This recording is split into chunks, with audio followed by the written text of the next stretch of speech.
Yani alinisukuma huko kitandani, akanipandia kwa nguvu kiasi ya kwamba alinyanyua mguu hivi, akaleta mpaka hapa kwangu, kwa sababu na mimi nilikuwa na parangana tu.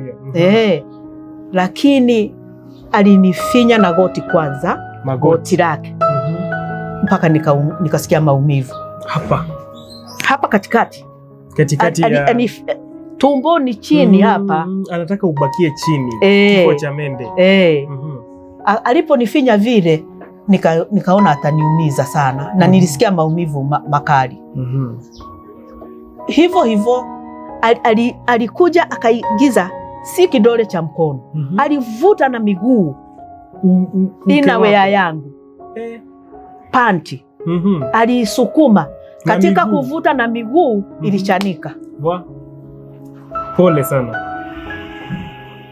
Yani nistakabili kusimulia hiyo kisa. Mwanaume akati hata makucha ya miguu na baada anatumia miguu kuchana. Ndio alitumia kwa sababu nasubuana, kwa hivyo mikono ndio ananishika nayo mikono.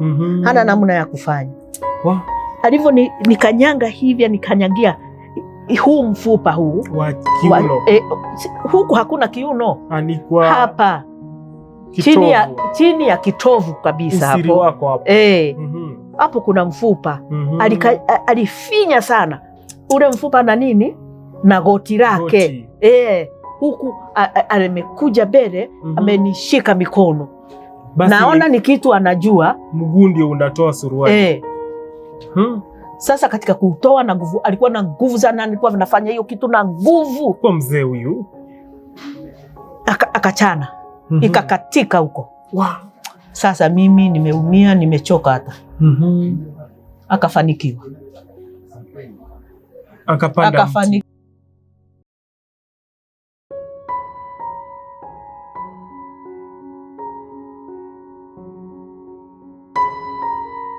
So hey guys, welcome back again, and this is the Bob Shakwila Show, bring you stories za kuelimisha pia za kuhamasisha jamii. Ndiposa leo tuko hapa and we are here with this amazing guest ambaye ni mama ambaye ako na story yake mapito, ambayo na imani ya kwamba msichana akisikia, mzazi ambaye ako na msichana pengine amemaliza high school, anatafuta kazi, hajui huku nje kwanza mademu ndio upate kazi. Servers lazima zifanye kazi. Upate kazi lazima servers zifanye nini? Zifanye kazi. Na huyu hapa ni mfano bora kwetu. Maana yake story yake itakuwa funzo kubwa sana kwetu sisi sote. Ningependa basi tumjue kwa majina. Unaitwa nani mama? Naitwa Jane Njeri.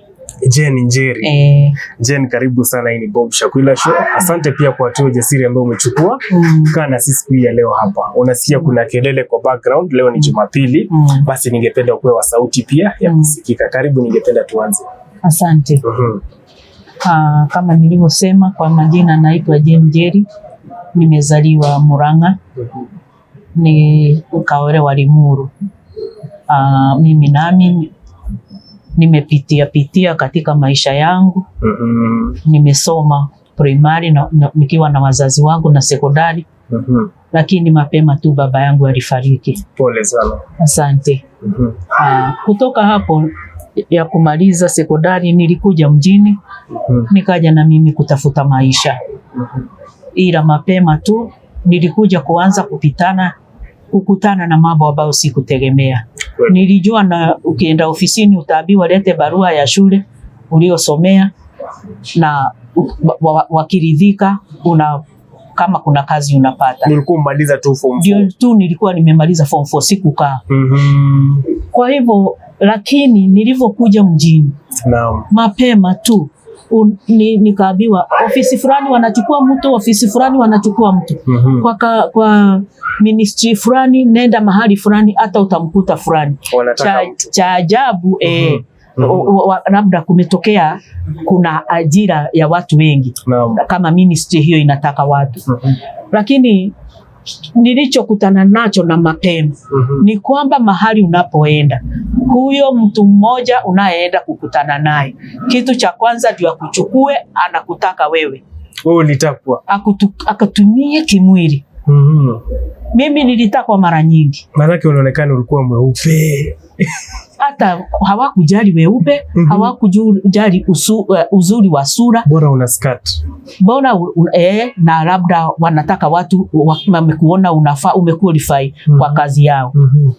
Hiyo ndio niliona changamoto kwamba wakati huo Nairobi hii mahali popote utaenda kutafuta kazi, hata kama umeigizwa na mtu hajakutaka, unaenda kukuta aliye mkubwa wako pale, immediate boss, unakuta anakutaka. Tupe mfano wako, nini kilifanyika? Mimi nilipokuja Nairobi nilikuta kazini yangu huku Nairobi, ambaye alikuwa anafanya na East Africa Industries wakati huo. East Industrial Area. Industrial Area. Wako jirani na Unga Limited. Unga Limited. Ni pale ni area ya makampuni industries. Alinipeleka kwa wakati huo, alikuwa ameongea na personnel yule akamwambia anipeleke. Walikuwa wale wanachukua vibarua kila baada ya miezi mitatu. Wale wote waliokuwepo vibarua wanatoka, wanachukuliwa wengine wapya. Sasa nilipoenda nikaenda ofisi ya yule personnel niliingia pale. Tulipoingia na salamu, basi akaambiwa haya, basi wewe rudi kazini, sababu anafanya huko. Mimi nikabaki ndio niongee na personnel mdosi. Lakini swali la kwanza aliloniuliza yule personnel, aliniuliza are you clean? Mimi akili yangu haikutapatapa. Ulikuwa mchafu, hujaoga ama nini? Hapana. Nilikuwa msafi. Ukienda mahali pa kazi unakuwa msafi at least. Na kuvaa vizuri. Tena ni Nairobi, maji hapo kwa wingi. Kweli. Na nilikuwa nimetoka kwa huyo kazini yangu, sababu tulipokuja naye kutoka kijijini tulienda kwake. Mahali alikuwa amepanga hapo quarters za Lewis. Kweli. Nikajua ananiuliza kama nina ugonjwa. Sikumuuliza, lakini mimi akili yangu nilisoma, nikajua kwa kuwa mimi ni msafi, hawezi akauliza tena are you clean wakati ananiona ni msafi. Mweupe, kwa hivyo ngozi ya tao. Kwa hivyo nikajua ananiuliza kama nina ugonjwa. Nikamjibu, yes I'm clean. Nilijibu hivyo nikijua labda ananiuliza lile swali akitetea kampuni yake. Kwa sababu ni mahali vitu vinatengenezwa pale, ni edibles, vyakula. Kuna Blue Band, kulikuwa na mafuta ya Kibo, kulikuwa na mafuta ya Cowboy, kulikuwa na juice ya Tree Tops. Hasa ndani pengine ni usafi. Ni kwa sababu nikajua ananiuliza kama nina ugonjwa. Nikiwa na ugonjwa sistahili kujoin kule, au naweza wakanishughulikia kupata matibabu. Kweli kabisa. Ndio niweze kwenda ile kazi nikiwa msafi. Nikiwa yani na afya nzuri. Lakini kumbe sio. Aliniambia, nilivyomjibu lile swali, akamaliza kazi alikuwa nazo za makaratasi juu ya meza yake, akanambia twende. Muondoke sasa. Tuondoke. Pale kwenye kampuni. Pale kwenye ofisi yake. Alivyoniambia twende. Tukatoka basi ndani ya ofisi yake, nikajua ninapelekwa mahali pa kazi. Tulitoka naye kabisa mpaka mahali kulikuwa na parking ya magari. Haya, akanifungulia, mimi niko nyuma, akanifungulia mlango, nikaingia ndani. Kwa kuwa nilikuwa nishagundua wana maeneo mengi wanaweka vitu vyao kama stores. Na shughuli zingine ziko nje na pale. Kwa hivyo niliingia bila wasiwasi. Uko sawa, huyo ni boss. Nikaingia kwenye gari yake. Lakini mimi akaendesha mwenyewe. Akaendesha, niliona tumeshika Mombasa Road. Kushika Mombasa Road, tulienda tukaingilia mahali. Hatujaenda sana. Kuingia tukaingia hivi kama tunaelekea tukienda Mombasa Road, tuliangalia kushoto. Tuliangalia kulia wakati huo. Kuenda hatua kidogo ikaanza kushuka tena. Tukaenda kama tunaenda tena Mombasa, lakini tuko polini. Tulienda mahali palinishtua. Lakini kwa mbali nikaona nyumba. Nikafikiri ndio huko kampuni tena ina mahali pengine. Kwenda kule tulienda tukaingiwa, tukakuta ni gate ikafunguliwa, tukapokelewa vizuri. Haya, akaenda mahali kwenye ofisi, mimi nilibaki kwenye gari alivyokuwa naenda huko. Lakini sasa nikaanza kujiuliza ni mahali pa aina gani huku tumekuja. Huoni tena treetop, band. Ni nyumba tu so quiet. Na kumefungwa, unaona kuna rooms na zote zimefungwa. Ndio akaniambia Job, uende umfuate. Aliyekuja kunichukua ni watchman.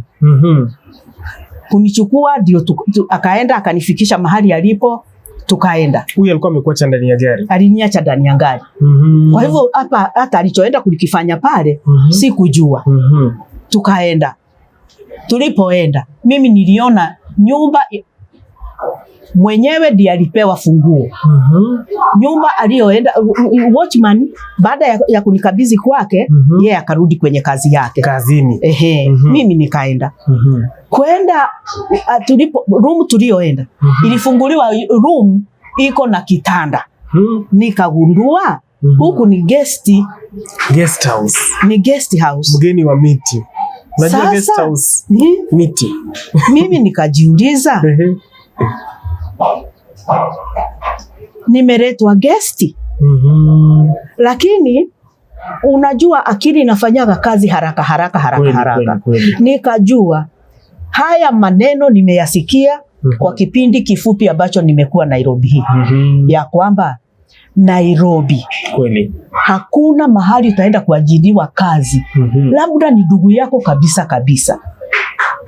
Ndiye atakupa kazi kwa uaminifu na achane na wewe. Lakini mwingine mpaka ulale naye. Mpande miti. Sasa mimi nikaenda. Nilifikiria huko, ikawa nimesikia tena na wasichana walikuwa wakiongea, nika group kalikuwa kwa mama kwenye mahali tulikuwa tunatafuta kazi. Wakasema wakasimulia dada mmoja alikuwa wa Saudi B. Amepelekwa hivyo, amepelekwa guest house. Alivyoenda akakuta ni guest. Akalete shida sana. Alipolete shida sana, yule alikuwa anatuambia yule alimshuti huko na akatoka. Alimumalizia huko ndani ya guest. Alimkataa. Mimi nikiwa na hilo ndani ya akili, arabaro lilikuwa jipya.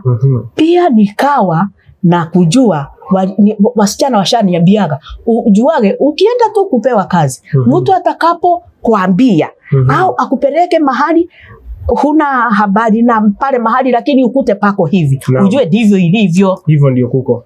Na wewe ukajua sahuni umepatikana. Sasa nikajijua nikajikuta niko kwenye mtego na kwa hali baya. Moja, tumekuja na gari na nimeona hapa mahali ni bali sana. Sina uzoefu sana wa Nairobi. Kweli. Kwa hivyo yule bwana, mimi sikusubuana na yeye. Naam. Kwa haraka tu nilikubaliana na matakwa yake. Na pia nilitaka kazi. Basi server zifunguliwe. Form 34B zitolewe. Sina la kufanya. Nikaenda, tukamaliza, tukarudi. Mulishusha nyavu. Tukarudi. Sasa katika kurudi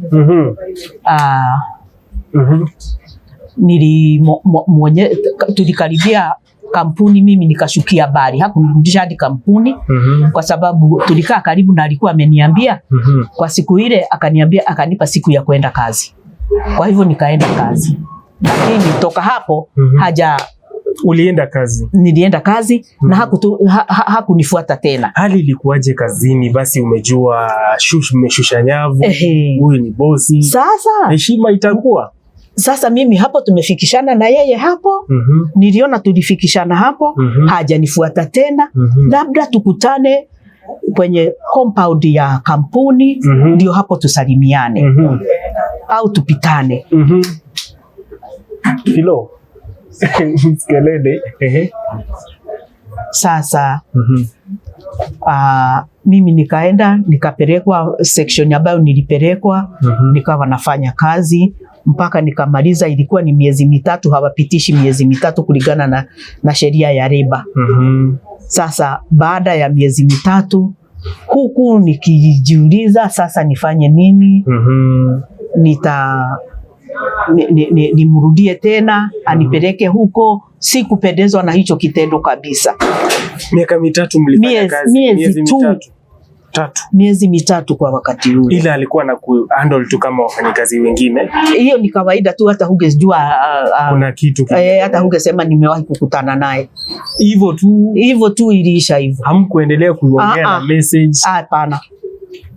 Hakunifuata tena. Na wala hakutuma yule aliyenipeleka kwake amwambie mlete. Uliendelea na kazi pale tu? Sasa baada ya hapo ilipofika wakati mwingine wa kuenda, baada ya hiyo miezi mitatu ilinibidi niende niombe tena kazi. Niajiriwe tena upya kulingana na ilivyokuwa sheria ya 3 months kulingana na sheria na leba.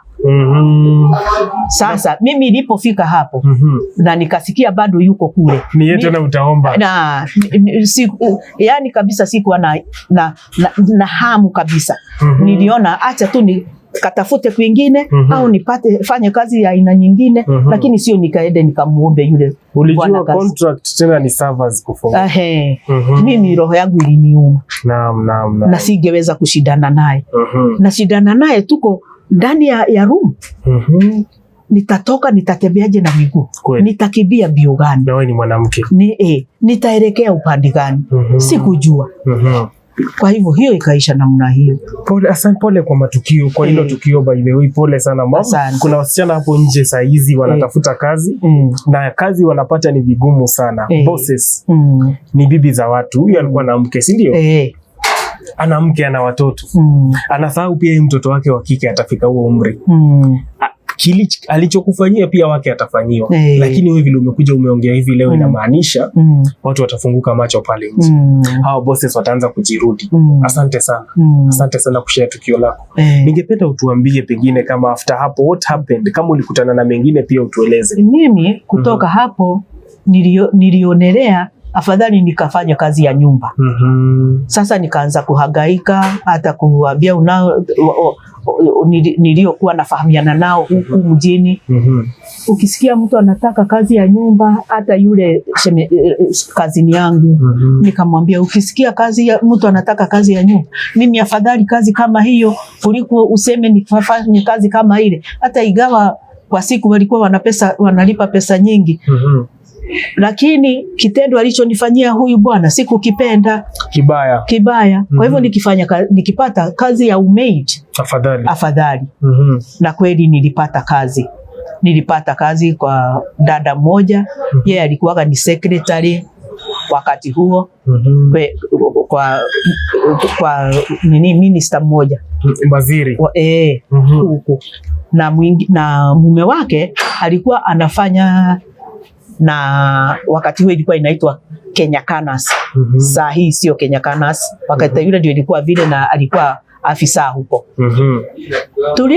Nilipoingia kwa hawa watu nilifanya kazi vizuri mwezi mmoja, wakionyesha uzuri na ukaribu. Na kama yule bwana akaonyesha ukaribu sana. Lakini siku kama mwezi wa pili akawa naenda leave. Alipokuwa anaenda leave, huyu mke wake anaenda kazi. Akibaki fanya kazi ni mchana tu, na yeye ananiongelea yale maneno. Eti ananitaka. Mimi nilikaa kuchoka. Nilikaa nachoka. Kwa hivyo hiyo tulisubuana, na hiyo nilikuwa najua niko wapi. Na nilikuwa hasa nimeonelea afadhali nirudi kijijini tena. Huyu alikusumbua vipi? Pengine utueleze alivyonitaka. Singekubali. Aje, alikuwa anafanya nini? Tuone wasichana wako pale vijakazi wanataka kuona dalili za bosi akikutaka, hawajui. Sasa huyu kunitaka kwake alikuwa hafichi. Anakujia moja kwa moja. unajua nimekuona we ni mzuri, ufanyaji kazi wako ni mzuri sana. Mimi ningeweza hata nikakutafutia kazi kule kule. Na nilijua kulikuwa na uwezekano. Anakuambia hivyo. Kule huko anakofanya. Ila kitu kimoja ningekuomba. Ningeomba tufanye kitu cha siri sana. Mke wangu asijue. Naomba, nimekupenda. Naomba ukubaliane na mimi. Tuwe tukishiriki tendo la ndoa na wewe. Lakini usije ukamwambia. Na kuahidi nitakutafutia kazi mahali nafanya. Amekuahidi hivyo? Ameniahidi. Mimi nilikuwa nimechoka na hayo maneno. Nilikuwa nimechoka na hayo mambo. Hakukusumbua pengine kushika embe dodo? Hapana. Huyu aliomba. Aliomba, si ule wa kufosi? Hapana. Na wewe ukaamwaje? Mimi niliamua nikamwambia hiyo sitaweza. Niko tayari niache kazi lakini Hutaweza. Sitaweza. Nikamwambia au tufanye hivi, ngoja nije nimwambie mke wako. Akikubaliana na hilo kwako basi, kwa sababu nilijua hiyo ndio njia ya kumtoa. Kumwambia tumwambie mke wake, ndio hapo mimi nitanusulika. Sababu hata kubali. Na ikawa hivyo. Kwa hivyo mimi nilikaa. Uliendelea kufanya kazi pale lakini? Nilikaa kwake. Ilikuwa ameshaanza leave na leave ni ya mwezi mmoja. Alipomaliza tu leave akanilipa pesa yangu. Nilitoka hiyo nyumba. Hali ilikuwaje basi? Bosi amekuomba ngonginyo na wewe? Mimi kuna kitu kimoja nilikuwa naogopa na singependa. Mimi nilikuwa naogopa kushika mimba. Nizae mtoto wa mtu ambaye hata kuja kumlea. Naam. Kwa hivyo ya pili, kulikuwaga wakati huo ndio ugonjwa wa ukimwi umetokea. Umeanza, ilikuwa ile mwaka wa ukimwi. Kwa hivyo nikasema haya mawili. Kuna ukimwi, naweza kushika mimba. Itakuwa ni aibu sana.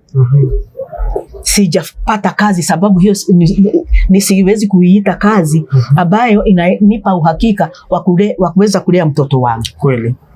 Na tena hata nikashika mimba nikiwa maid, hiyo mimba itakavyokuwa kubwa tu ndio mwisho wa kazi ile. Kweli. Kwa hivyo mimi hayo mambo mawili hayangefanya mimi nilale na mwanaume.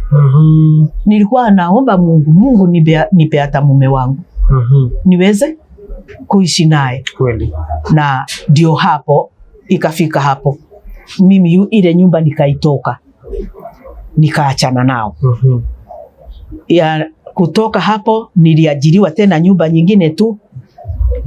Hivi uliwachana na mambo ya huyu bosi? Huyu bosi kuuliza pengine ile ulimkanya tu akawacha? Aliendelea.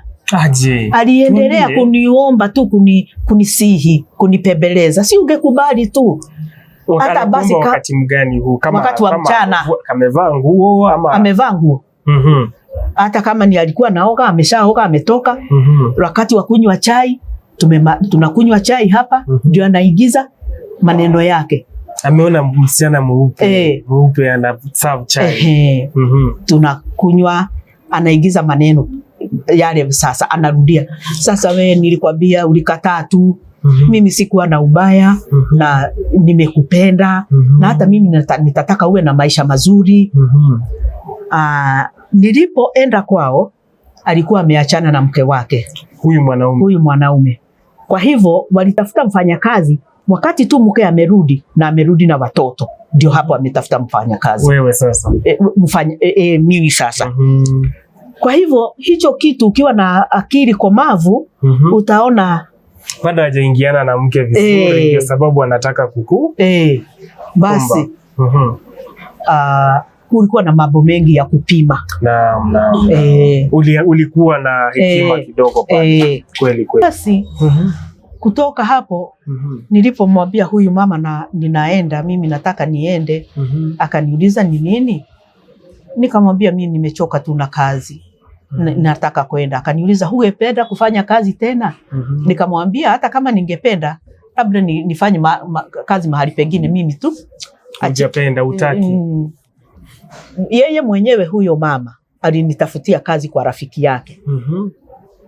alikuwa dada mzuri sana. Alikutafutia kazi kwingine?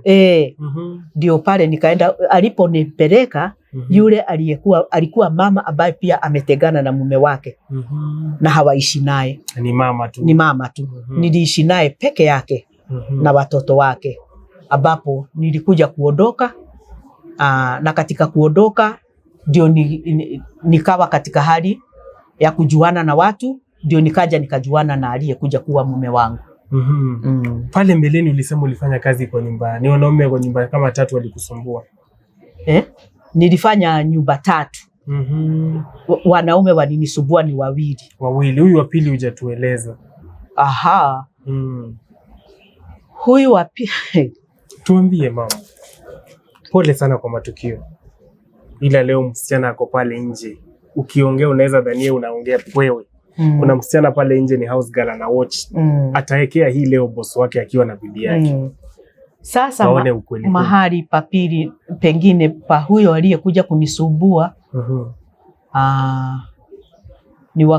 Kabla sijakutana na mume wangu, nilipata kazi, niliajiriwa. Huyu alikuwa mwanaume mbaya sana.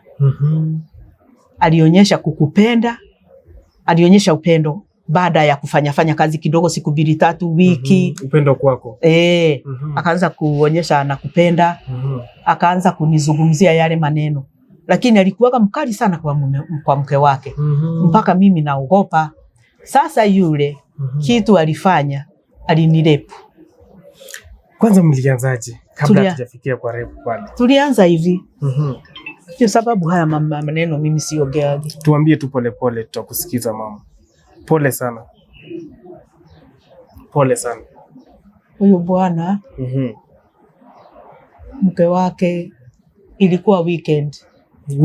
Ilikuwa weekend, na ndio hivyo ameanza kunitogoza. Kukawa kuna rafiki yao wote, hata na mke wake amejifungua. Sasa wanaenda kutembelea yule rafiki yao, wakiwa wamama wengi.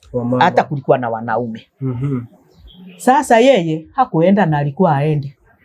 Akabaki. Alivyobaki nikaona ametulia. Ametulia, ungesema ni mgonjwa. Lakini baada ya kufanya kazi tu, mimi nimefua asubuhi kama mfanyakazi anavyofua, nimeanua nguo za kupasi, nimeweka mahali pa kupasia. Hizi zingine nimezipanga kila nguo sehemu yake. Nikapasi zile nguo ambazo sana sana ni za kwao, nikaenda kuweka kitandani kwao. Sababu ndio huko unapeleka bedroom. Ulikuwa unaingia bedroom? Nilikuwa naingia bedroom kwa sababu mimi ndio nilikuwa naifanyia usafi. Na nguo zao naziweka, alikuwa amenionyesha namna ya kuzipanga. Hii ni baada amesha kutongoza ama bado? Sio, yeye alinionyesha, ni mke wake sasa.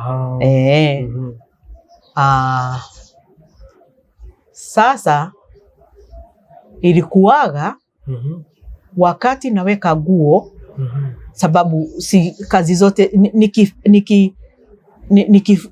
pasi nguo zinabaki pale mahali pa kupasi, kwa sababu walikuwaga wakienda wanafunga nyumba.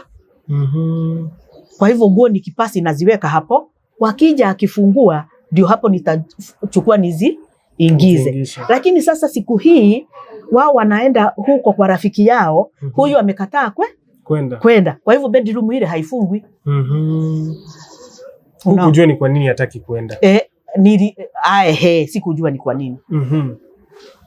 Basi mimi nikamaliza kazi yangu, muda ukao umeendaenda, na wao hawakwenda mapema sana. Nikapasi nguo na nikaingia kuziweka. Ndio hapo alifuatana na mimi. Mwanaume. Tudokezea alifanya nini? Alipofuatana na mimi, nyuma yangu akaingia na akafunga mlango. Na akatoa funguo pale. Akanikamata. Embedodo. Yani alinisukuma huko kitandani. Akanipandia kwa nguvu kiasi ya kwamba alinyanyua mguu hivi, akaleta mpaka hapa kwangu. Kwa sababu na mimi nilikuwa na parangana tu. Lakini alinifinya na goti kwanza, goti lake. Mpaka nikasikia maumivu. Hapa katikati ya tumboni chini hapa. Anataka ubakie chini. Kifo cha mende. Aliponifinya vile nikaona ataniumiza sana na nilisikia maumivu makali. Hivyo alikuja akaigiza si kidole cha mkono. Alivuta na miguu. Inawea yangu. Panti. Alisukuma. Katika kuvuta na miguu ilichanika. Pole sana. Yani nistakabili kusimulia hiyo kisa. Mwanaume akati hata makucha ya miguu na baada anatumia miguu kuchana. Ndio alitumia kwa sababu nasumbuana, kwa hivyo mikono ndio ananishika nayo mikono. Hana namna ya kufanya. Alivyo nikanyanga hivi, nikanyagia huu mfupa huu wa kiuno. Huku hakuna kiuno. Alikuwa hapa chini ya kitovu kabisa hapo. Usiri wako hapo.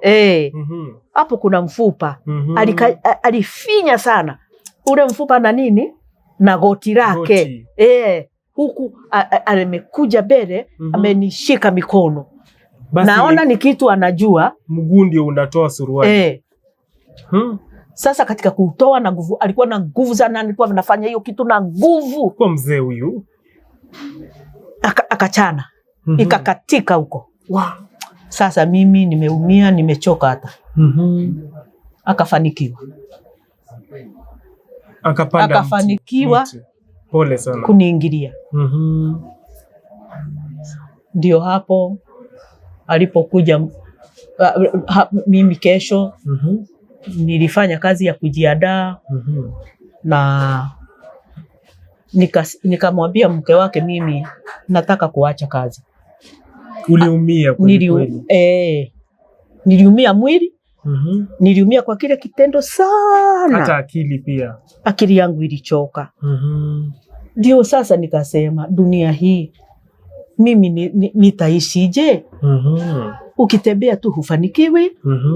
Hupati kazi ya kukusaidia kesho na kesho kutwa. Kweli. Wakati huo sina mtoto, nina wazazi. Wananiangalia kwa sababu mimi ni mtoto wao wa kwanza na watoto wengi nyuma. Wote wako shule, wote wanahitaji. Hata wao wananiangalia mimi. Kweli. Najiuliza sasa ni kama kufanya nini? Ni kama unaenda unachukua ndoo unafunua ujaze maji. Unakosa maji ya kujaza. Hakuna. Na kama umejaza kabla hujayatumia yanamwagika. Mimi nikiona mpaka sasa eti maisha ni haya. Yenyewe vijakazi wanapitia. Hii itakuwa funzo kubwa sana kwao. Kwa sababu baada ya hapo sasa ndio nilikuja kuolewa. Nimeolewa, tumepata watoto wawili, mmoja amekufa wa kike. Nikapata mmoja wa kiume. Wakati ana miaka miwili tu. Babake anafariki. Baba yake? Mume wangu. Sasa mimi nikapata shida. Alipofariki wale walionyesha ukatili mwingi. Na wakaniambia nisirudi huko kwao. Ndio sijarudi mpaka leo. Hivi unafanya kazi gani basi? Wakachukua nyumba, wakachukua shamba. Na wakaniambia nisifikirie nyumba wala shamba. Siku tunazika mmoja wa hawa brothers in law, brothers wa mume wangu ameshahamia huko kwenye nyumba yangu. Vitu vyake vyote amehamishia kule, ameongezea vitu vyangu. Hakuwa na vitu. Nyumba yao ilikuwa hivi kama nyumba tu kama tope. Nyumba yetu ilikuwa nyumba nzuri. Tunazika huko. Kwa hivyo nikapoteza nyumba hiyo na vitu vyote vilikuwa ndani mpaka vikapotea. Hivi basi wewe unaishije saa hizi? Mimi naishi maisha ya shida sana. Watoto ulifauluje ama uliwacha kule? Hapana. Niliondoka nao. Ila wamesoma sasa? Wamefika tu form 4 wameishia. Walikuwa wangeendelea lakini sikuweza. kuwapeleka mbele sababu nimerudi Nairobi baada ya kuzika tumekuja. Nimebaki na watoto wanasoma. Kweli. Nimebaki sina mume, nimebaki sina shamba, Kweli. nimebaki sina nyumba. Nilivyoenda kwetu nikakuta wameshauza shamba. Na shamba ilikuwa imegawiwa watoto wa kiume tu. Na wakasema watoto wa kike hawakupewa. Na kwa hivyo hata wao hawatanikubalia. Kwa hivyo nikabaki sina kwa kwenda. Sina kwa nani, sina kwa ndugu. Ni maisha ya shida, nikarudi huku. Ndio huko sasa. Huku ndio niko sasa. Afadhali wakati huo nilikuwa nikienda mahali pana kibarua napewa. Lakini saa hii sina mtu wa kunipa kibarua. Ukienda watachukua show.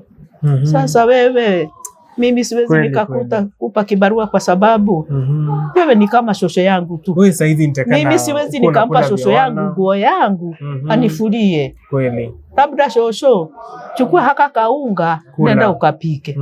Ukiangalia unaenda kupika hata mafuta huna. Kweli. Basi shosh, wewe una mpango gani? Watu umewachanua saa hizi, mapito yako ya usichana, hii video watashare, wazazi watashare na watoto wao wenye wamaliza shule, waambie hivi ndio maisha iko. Angalia mapito ya mama, umewasaidia sana. Watu wakikusaidia, wewe unataka kujipangaje na watoto wako hata kama walimaliza kusoma wakaachia mahali? Una mpango upi? Mimi kwa kuwa sina kwa kwenda. Sina nyumba. Najiitaga mpangaji.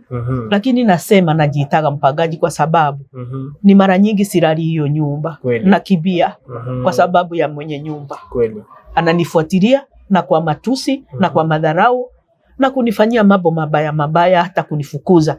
Hata ananiambiaga nisimkaribie. Mimi napikaga na kuni. Kwa sababu wakati huo ni mrefu. Hata kama nilikuwa na kitu, hizo vitu niliuza kimoja vikaisha. Mtoto anakuja, mama nimefukuzwa hiki, mama nimefukuzwa pesa hii. Nashika kiti nauza, nashika meza nauza, na nilikuwa na mtungi wa gasi nashika nauza, nilikuwa na godoro la kitanda nashika nauza tu. Nabaki hivi maisha ya shida. Kulala hata kuna wakati nilikuwa najifunika vitu vyepesi tu. Hivi basi watu wakikusaidia utaweza kujisimamisha in form of shelter, usilie, sawa? Usilie. Wengine watashikana, watakutafutia ploti mahali. Nitashukuru sana. Simama na wewe. Mtu akanitafutia ploti. Nitashukuru sana. Kweli. Mtu akawa na kasehemu naweza hata kuinama nikalima. Au nikafuga kabuzi hapo. Au nikafuga kakuku. Hata kakienyeji katokage kujitafutia. Lakini niwe natoka kwenye nyumba ambayo sifikiri tarehe 30 au 31. Kweli. Au nitoke mahali ambapo sitakaa nisikie sauti ya mtu nishtuke. Ndio huyo anakuja. Na huna kwa kwenda. Ndiye huyo anakuja. Pole sana. Pole sana. Unashtuka, unakaga saa zote na mshtuko. Huna amani. Wakati huo wakati mwingine unashtuka hivyo. Umeshinda njaa na uko hapo umelala labda. Na umelala tupo. Halina itabadilika mama. Itabadilika lini mwana? Itabadilika, usijali. Pengine leo ndio mtu atakusikia, ataguswa mtu ambaye. Mbona nimelia sana mimi? Usijali. Mbona nimelia sana maisha yangu. Mama, hutalia tena, sawa? Mtoto anaumwa, ni mtoto anakuaga anaanguka. Sijui alifikiria nini kwa sababu siku moja hiyo alianguka. Alianguka saa 7 ya usiku. Akaja kuamka saa 7 ya mchana. Alivyoamka akauliza ni saa ngapi, akaambiwa, na akakumbuka alianguka akiwa kitandani amelala. Aliuliza swali. Akasema, sasa mimi nikifa nitazikwa wapi? Utasikiaje wewe ukiwa mzazi? Ukiwa kama ndio wewe shosho yake na kweli hamna shamba. Usijali. Utamfikiria sana. Ungetaka umtoe hapo. Kweli. Ungependa ubadilishe hayo mawazo yake. Hata asifikirie kufa. Kweli. Na asifikirie akifa atazikwa wapi. Kweli kabisa. Pole sana mama. Sasa mtu angetaka pengine, kuna mtu pale ameona story yako, anataka kushikilia, akutumia hata ya chakula, wengine wakichangie ni 1,000, 10,000 ya shamba. Mwingine pengine ana nyumba mahali, hatumia kwa Uingereza, kwa ughaibuni. Watakupata kwa nambari gani ya simu? Ningeshukuru sana. Namba yangu ya simu ni gani? Ni 0 Naam. 4 8 8 9 0 Rudia tena. 8 8 mwisho. Rudia tena. Narudia kwa Kiingereza. Kwa Kiingereza, naam. My mobile phone number is